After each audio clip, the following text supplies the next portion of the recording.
Esse desafio ele é interessante quando você o coloca, particularmente na minha vida, porque quando eu passei no vestibular, eu passei muito jovem no vestibular, passei com 17 anos, e na aula inaugural de anatomia, eu fui aluno do Dr. Werneck, autor de livros, membro da Nômina Anatômica internacional da época, era um dos medalhões, vamos dizer assim, desse setor.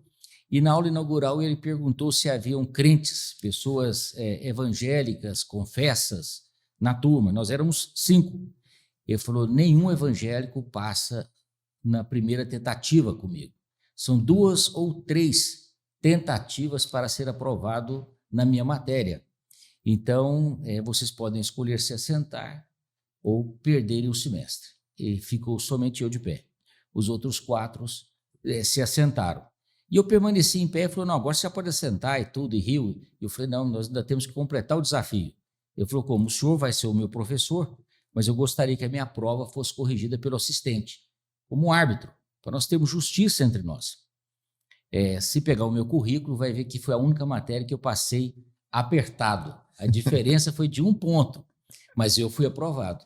E Glória Deus a me Deus. permitiu depois ser monitor daquela matéria por praticamente os 6 anos. Eu só não fui no último ano de medicina, então eu fui 5 anos monitor dele, para lembrar ele todos os dias que um crente havia passado com ele.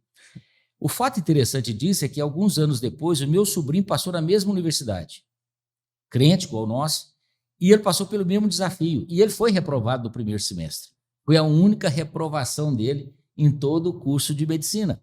Então, esse professor, ele realmente tinha um posicionamento contrário à fé, e foi um desafio interessante. Mas eu, particularmente, na minha carreira, nunca tive esse conflito interno. Eu vejo que as duas coisas caminham de maneira bastante sincronizada, se você permitir a fazer uma análise de maneira não apaixonada dos 2 temas.